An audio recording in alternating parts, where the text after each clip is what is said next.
Geography ई content class में सभी का स्वागत। आज हम डिस्ट्रीब्यूशन मैप्स वितरण मानचित्र में अमात्रात्मक विधि का दूसरा तरीका सिंपल शेड मेथड यानी कि सामान्य छाया विधि को समझेंगे। सिंपल शेड मेथड यानी कि सामान्य छाया विधि it is very similar to the chorochromatic map यानी कि जो रंगारेख विधि हमने इससे पहले जिसका अध्ययन किया है उसके काफ़ी सामान्य छाया विधि होती है। इसमें बड़ा अंतर ये होता है कि इस विधि में रंगों की बजाय ब्लैक इंक काली स्याही का प्रयोग किया जाता है और उसी से अलग अलग शेड दिए जाते हैं। काले रंग की स्याही से बनाई गई छायाओं का प्रयोग किया जाता है। ये छायाएं अक्सर इच्छा अनुसार बनाई जाती हैं। ये जो शेड्स दिए जाते हैं अपनी मर्ज़ी से दिए जाते हैं, तो इनसे वितरण के घनत्व का कोई बोध नहीं होता कि कहाँ पर डेंसिटी ज़्यादा है, किसी चीज़ का वितरण कहाँ पे ज़्यादा है या कहाँ पे कम है, उसका एहसास इस विधि से नहीं होता। इसीलिए यह विधि वर्णमात्री विधि जो कि अभी तक हमने अध्ययन नहीं किया है, वितरण मानचित्र की एक विधि है, उससे अलग होती है।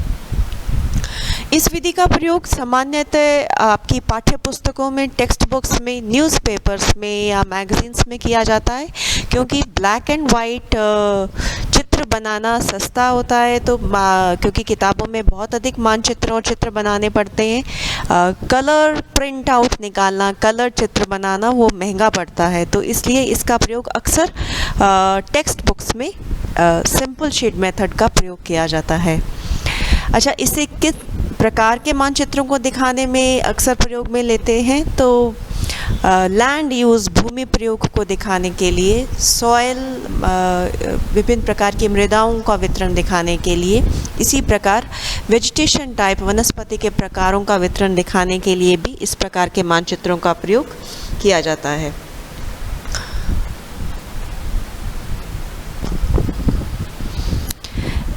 ये भारत का मानचित्र है और इसमें इंडियाज़ लिटरेसी रेट डिपिक्ट की गई है। भारत की साक्षरता दर को यहाँ पर दिखाया गया है और यहाँ लेजेंड्स में हम देखते हैं कि इन्होंने 1, 2, 3, 4, 5 प्रकार के शेड्स चुने हैं और उनके अनुसार भारत के सभी राज्यों को इन 5 भागों में विभाजित कर और इन्हें ये 5 शेड दिए गए हैं।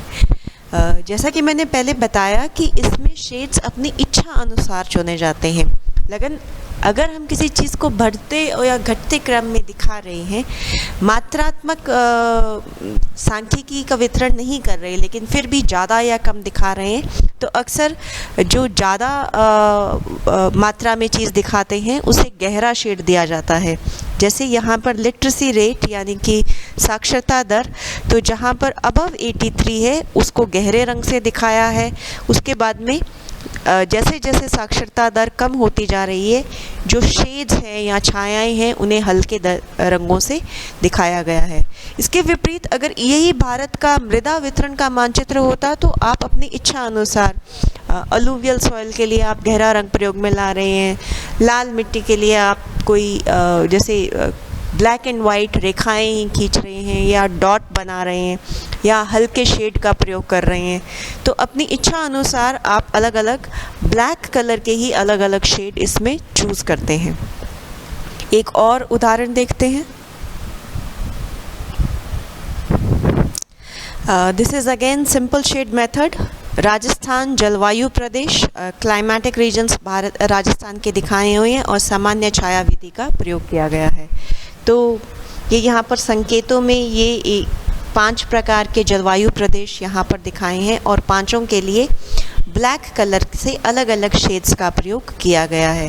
ये शुष्क प्रदेश हैं बिल्कुल पश्चिम में, और फिर ये आ जाता है अर्ध शुष्क प्रदेश, ये आर्द्र प्रदेश, फिर आर्द्र प्रदेश और अति आर्द्र प्रदेश। तो इसमें जैसे जैसे आर्द्रता बढ़ती जा रही है या देखिए आर्द्रता यहाँ पर बिल्कुल कम है लेकिन गहरे शेड्स का प्रयोग किया गया है, तो अपनी इच्छा अनुसार आप कोई भी शेड्स ले सकते हैं और उनसे ये मानचित्र बना सकते हैं। Thank you.